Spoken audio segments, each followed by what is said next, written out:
नमस्कार दोस्तों, जय श्री कृष्णा, राधे राधे, जय श्री महाकाल, जय बाबा भोले भंडारी।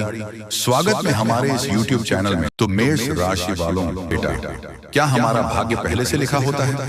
हमारे भाग्य में जो भी कुछ घटता है वह पहले से तय है। दोस्तों, गरुड़ पुराण में बताया गया है कि मनुष्य के भाग्य में जो भी कुछ जन्म से मृत्यु तक जो भी घटना घटता है वह पहले से तय होता है। दोस्तों, मृत्यु और जन्म ही एक ऐसा सत्य है जिसे कोई टाल नहीं सकता है। पर दोस्तों, हम यह नहीं जान पाते हैं कि हमारा भाग्य हमारे से जन्म से पहले ही लिखा होता है या जन्म के बाद। लेकिन गरुड़ पुराण में जन्म मरण कर्म के बारे में विस्तृत रूप से जानकारी दिया गया है।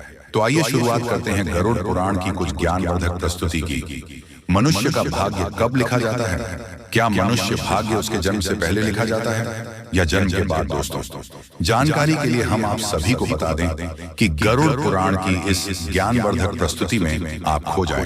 उससे पहले हम आपको बता दें कि इस वीडियो को आधा अधूरा देखने की गलती बिल्कुल भी न करें, क्योंकि यह गरुड़ पुराण की प्रस्तुति है जो आपके जीवन से जुड़ी हुई है। गरुड़ पुराण की इस रहस्य में ज्ञान को जानने के बाद आपके जीवन से जुड़ी समस्त लोभ, क्रोध, मुभा, गरीबी, संकट, परिवार में कलह, क्लेश, दुखों का अंत होगा। मित्रों, भगवान श्री कृष्ण कहते हैं, कभी भी किसी व्यक्ति को गरुड़ पुराण की बातों को आधा अधूरा नहीं सुनना चाहिए, क्योंकि आधा अधूरा ज्ञान हमेशा विश्व के समान होता है। इसीलिए मित्रों, आपसे यही आग्रह है, आप इस वीडियो को बिना स्किप किए अंत तक जरूर देखिए। साथ ही इस वीडियो को एक लाइक करके चैनल को अवश्य सब्सक्राइब कर लीजिए। और हाँ दोस्तों, कमेंट बॉक्स में जय श्री कृष्णा लिखकर ईश्वर को आप अपना आभार व्यक्त जरूर कर दीजिए। इससे आपके जीवन से सभी दुखों का अंत होगा। आइए दोस्तों, जानते हैं गरुड़ पुराण में श्री कृष्ण ने बताए हैं कि हर मनुष्य के जीवन में जो कुछ भी होता है वह जन्म से पहले से तय होता है, उसे कोई टाल नहीं सकता है। दोस्तों, गरुड़ पुराण हमें जन्म मरण से लेकर वर्तमान जीवन कैसे जिए, ये सभी चीजों के बारे में सीखते हैं। आइए दोस्तों, आज हम एक कथा के माध्यम से जानते हैं कि हमारा भाग्य जन्म से पहले लिखा जाता है या जन्म के बाद, जो गरुड़ पुराण और स्कंद पुराण के द्वारा बताया गया है, जो श्री कृष्ण ने स्वयं नारद से बतलाया था। आज हम उन्हें कथा को जानेंगे। मित्रों, एक समय की बात है, द्वारका नगरी में श्री कृष्ण अपने दिव्य आसन पर बैठे हुए थे। तभी देवर श्री नारद नारायण नारायण का जाप करते हुए उनके पास पहुंचते हैं और उन्होंने प्रणाम करके कहा, हे प्रभु, आप त्रिकालदर्शी हैं। मैंने सुना है कि जो जीव मनुष्य जन्म लेता है, क्या उसका भाग्य पहले से लिखा होता है? हे प्रभु, मैं जानना चाहता हूं कि मनुष्य के साथ जो कुछ घटना घटित होती है वह उसके जन्म से पहले तय होती है या वह पिछले जन्म का भोग भोगता है? क्या यह सत्य है या हम अपनी मेहनत और कर्मों से इसे बदल सकते हैं? फिर भगवान श्री कृष्ण नारद की बात सुनकर मुस्कुराए और बोले, हे नारद, आपका यह प्रश्न बहुत ही गूढ़ और महत्वपूर्ण है, जो मानव जाति के लिए उसके जन्म, कर्म और मृत्यु पर आधारित है। फिर भगवान श्री कृष्ण बोले, हे नारद, मैं तुम्हें एक कथा सुनाता हूँ जो न केवल तुम्हारे इस प्रश्न का उत्तर देगी, बल्कि हर मनुष्य के लिए एक चेतावनी और प्रेरणा भी होगी। तुम इस कथा को पूरे ध्यान पूर्वक आखिरी तक सुनो। कृष्ण बोले, हे नारद, यह गरुड़ पुराण की है। जो यह कथा को आधा अधूरा सुनने की गलती करता है उस पर भारी संकट आता है, क्योंकि आधा अधूरा ज्ञान हमेशा विश्व के समान होता है। कृष्ण बोले, हे नारद, इस कलयुग भरी संसार में जो मनुष्य इस कथा को पूरे ध्यान पूर्वक आखिरी तक सुन लेगा और समझ लेगा, उसका इस संसार से सभी पाप कर्म, क्रोध, मोह से मुक्ति मिलेगा। फिर नारद बोले, हे प्रभु, मैं उस कथा को पूरे ध्यान पूर्वक आखिरी तक सुनूंगा। आप उस कथा को निश्चित हो सुनाएं। फिर श्री कृष्ण ने नारद को वह कथा सुनाते हुए कहा, हे नारद, प्राचीन काल में एक विशाल और समृद्ध राज्य था जिसका नाम अक्षयपुरी था। उस राज्य का शासक राजा रत्नधर्म था। राजा रत्नधर्म अत्यंत धर्मात्मा और न्यायप्रिय था।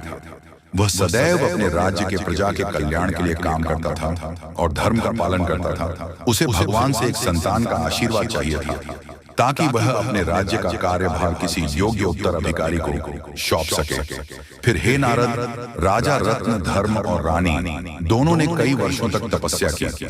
इससे भगवान शिव ने प्रसन्न होकर उसे संतान होने का वरदान दिया। फिर एक दिन भगवान शिव के आशीर्वाद से रानी गर्भवती हुई। राजा और रानी अत्यंत प्रसन्न थे, क्योंकि वह चाहते थे कि उनका बेटा महान शासक बने और राज्य को सुख समृद्धि की ओर ले जाए। परंतु जब रानी ने बेटे को जन्म दिया तो वह बच्चा विकलांग और शारीरिक रूप से कमजोर था। उसके शरीर की हड्डियां टूटी हुई थीं और वह शारीरिक रूप से सक्षम नहीं था। राजा रत्नधर्म का दिल टूट गया। उसने भगवान से यह सवाल पूछा कि ऐसा क्यों हुआ। तब राजा रत्नधर ने भगवान श्री कृष्ण से मिलने का निर्णय लिया और उन्हें अपने दुखों को साझा करने के लिए वहां पहुंचे। राजा ने भगवान से पूछा है, प्रभु मैंने इतनी तपस्या की, यज्ञ किए, फिर भी मेरे बेटे का जन्म विकलांग क्यों हुआ? मैंने भगवान शिव से आशीर्वाद लिया था, लेकिन ऐसा क्यों हुआ? क्या यह मेरे भाग्य में पहले से लिखा हुआ था? फिर श्री कृष्ण मुस्कुराए और कहा, हे राजा, तुम सही कहते हो कि तुम्हारा पुत्र विकलांग जन्मा है। क्या तुम जानते हो कि तुम्हारे पुत्र का जन्म इस प्रकार क्यों हुआ है?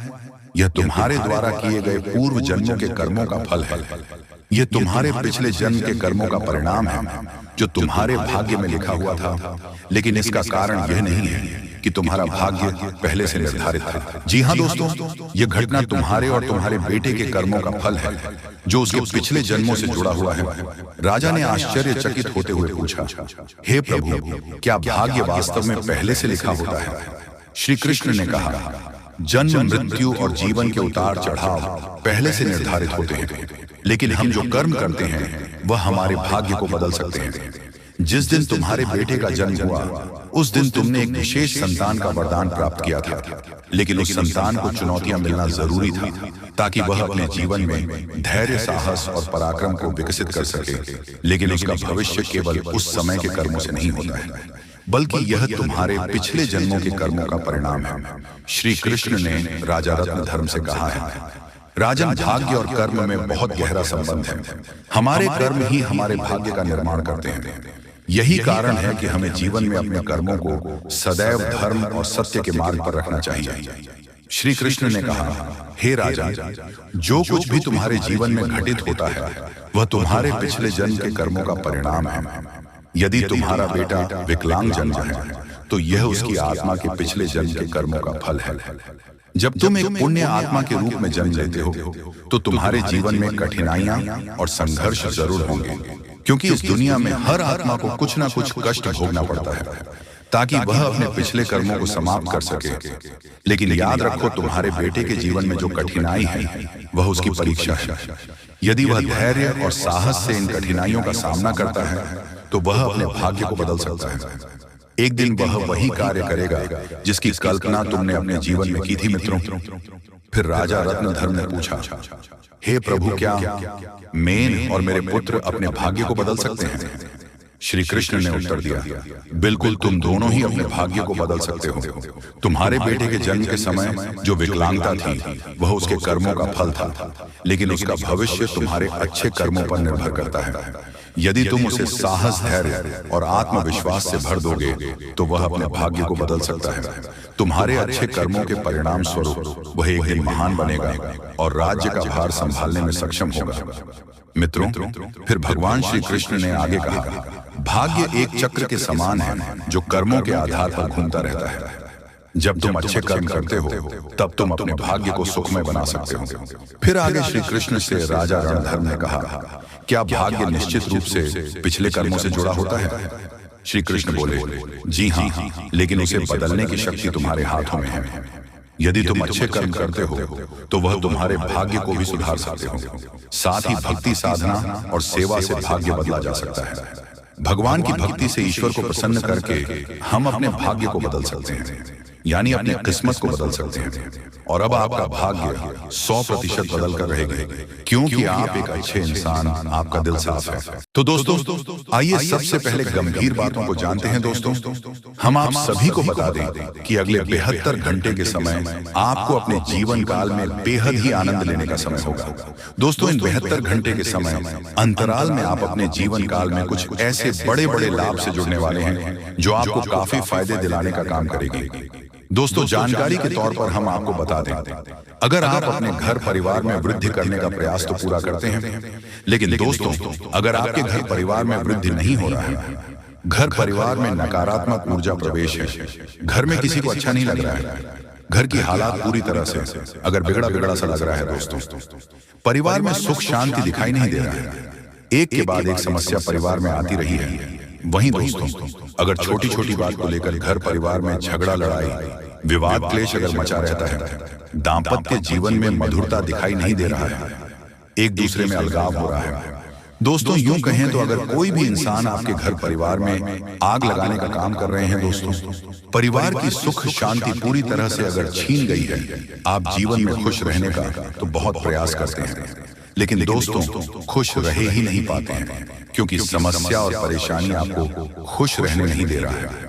दोस्तों बहुत निराश है, जिंदगी से बहुत हार चुके हैं, तो बता दें कि अब आपके जीवन के जो भी इंसान आग लगाने का काम कर रहे हैं, या फिर आपके जीवन में जो भी समस्या मौजूद है, जो भी तकलीफ दोस्तों आप लोग झेल रहे हैं, या फिर दोस्तों कोई नकारात्मक चीज आपको लगातार परेशान कर रही है, तो आज वह सारी समस्या का अंत होगा, क्योंकि आप सभी के ऊपर मां दुर्गा की मां अंबे की विशेष कृपा बनने वाले हैं, और मां अंबे जी आज आपके जीवन से हर एक प्रकार की परेशानियों को दूर करने वाले हैं। दोस्तों कुछ उपाय हैं जिन्हें हम आपको बताएंगे और जिन्हें आपको करना है, तभी आपके घर परिवार की नकारात्मक चीज दूर होंगे और घर परिवार में हमेशा वृद्धि होंगे। दोस्तों वैसे तो आज मां अंबे जी आपके जीवन के उन सभी प्रकार के कांटे को दूर करने वाले हैं जो इंसान आपके जीवन में मौजूद है, जो आपके घर परिवार में आग लगाने का काम कर रहे हैं, जो आपकी जिंदगी को बर्बाद करना चाहता है, तो उनकी जिंदगी तो आज खुद बर्बाद होगी, क्योंकि मां अंबे जी का क्रोध उन पर अब बरसने वाली है, जो आपकी जिंदगी को बर्बाद करने पर तुला हुआ है। मित्रों इन 62 घंटे के भीतर बर्बादी का मंजर आप लोग खुद अपने दुश्मनों को देखने वाले हो, क्योंकि मां अंबे का गुस्सा बढ़ चुका है। अब दोस्तों उनकी जिंदगी पूरी तरह से नष्ट होकर ही रहेगी और आज आपके जीवन में पूरी खुशियां मिलने वाला है। लेकिन दोस्तों घर परिवार की कुछ नकारात्मक चीज को दूर करने के लिए, नकारात्मक वातावरण अगर आप दूर करना चाहते हैं, घर परिवार में वृद्धि होने के बारे में जो सोच रहे हैं, आप चाहते हैं कि हमारे परिवार में सब कुछ कुशल मंगल रहे, परिवार में सुख शांति बने रहे, लेकिन दोस्तों कुछ नकारात्मक चीज आपके घर को बांध रखी है। जैसे दोस्तों घर में हमेशा अशांति दिखाई दे रहे हैं, परिवार में खुशियां तो बिल्कुल भी देखने को नहीं मिल रहा है। वह जिससे आप दोस्तों अगर परेशान हैं तो यह कुछ उपाय है जिन्हें आपको करना होगा। दोस्तों जैसे कि आप अपने घर को साफ सुथरा रखें और सेंधा नमक के पानी से घर को पहुंचे, घर में दीपक जलाएं, गंगा जल छिड़क कपूर और लौंग जलाएं, और वही घोड़े की नाल लटकाए। और वही वास्तु शास्त्र के अनुसार यह भी कहा गया है कि घर में टूटे सामान जैसे फर्नीचर, घड़ी आदि नहीं रखनी चाहिए। ऐसी चीजों घर की सजावट दूर करती है, साथ ही वह नकारात्मक ऊर्जा को भी आकर्षित करती है। इसलिए इन चीजों को हटा देना चाहिए और यह मरम्मत की जानी चाहिए। घर से नकारात्मक ऊर्जा को दूर करने के लिए यह सबसे आसान और प्रभावी उपाय है, और घर के कोने में उसके कमरे में द्वार पर एवं घर के हर एक क्षेत्र में घंटी बजाई। घंटी या फिर हवा की झंकार की सुविधा होने नकारात्मक ऊर्जाओं को दूर करती है और परिवार में हमेशा सुख शांति बनी रहती है। तो आप लोग दोस्तों अगर इस उपाय को करते हैं तो यकीनन के साथ कहता हूं कि जीवन की हर एक नकारात्मक चीज दूर होगी, नकारात्मक ऊर्जा आपके जीवन से हमेशा दूर रहेंगे, वह परिवार में खुशहाली बनी रहेगी, परिवार की शांति दोस्तों अशांति और शांति दोनों खुशियों में बदल जाएंगे, कभी कोई समस्या और परेशानी नहीं होगा और ईश्वर का कृपा हमेशा बना रहेगा। मां लक्ष्मी भी जल्द आपके घर में निवास कर जाएंगे।